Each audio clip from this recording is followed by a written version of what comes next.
SHG cut off ఎంట్రీలో ఉన్నాం. ఈరోజు మనం bank balance, cash balance entry చేద్దాం. ముందు క్యాష్ బ్యాలెన్స్, మన దగ్గర చేతి నిల్వ ఎంత ఉంది ఎంట్రీ చేయాలి. క్యాష్ ఇన్ హ్యాండ్ ఎంట్రీ చేయాలి. 26/6/2024 వరకు ఎంత చేతి నిల్వ ఉంది నగదు పుస్తకం చూసి ఎంట్రీ చేయాలి. చేతి నిల్వ 2850 రూపాయలు. Date of balance taken 26/6/2024. ఇక్కడ కట్ ఆఫ్ డేట్ వస్తుంది. డేట్ సేవ్ చేద్దాం. మన క్యాష్ బ్యాలెన్స్ ఎంట్రీ అయ్యింది. బ్యాంక్ బ్యాలెన్స్ క్లిక్ చేయగానే బ్యాంక్ అకౌంట్ నెంబర్ కనిపిస్తుంది. క్లిక్ చేద్దాం.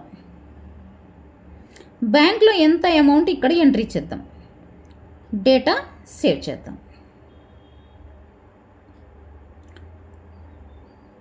Data saved successfully. మన బ్యాంక్ బ్యాలెన్స్ కూడా ఎంట్రీ అయిపోయింది. గ్రూప్ ట్రాన్సాక్షన్ సమ్మరీ ఇక్కడ చూడవచ్చు. ఇక్కడ ట్రాన్సాక్షన్ సమ్మరీ కనిపిస్తోంది. అన్ని ట్రాన్సాక్షన్స్ని మ్యాచ్ చేయవచ్చు. సస్పెన్స్ అమౌంట్ ఏదైనా ఉంటే ఇక్కడ మనకి కనిపిస్తుంది. Display fund from FDM. మీ ఎస్హెచ్జికి లభించిన అన్ని రకాల ఫండ్స్ సెర్చ్ చేసి చూడవచ్చు. ఒకసారి సెర్చ్ చేద్దాం.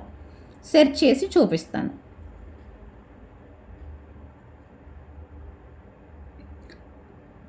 ఫార్మేషన్ డేట్ నుండి ముందు ఫ్రమ్ డేట్ సెలెక్ట్ చేయాలి. టు డేట్ సెలెక్ట్ చేసి సబ్మిట్ చేయాలి.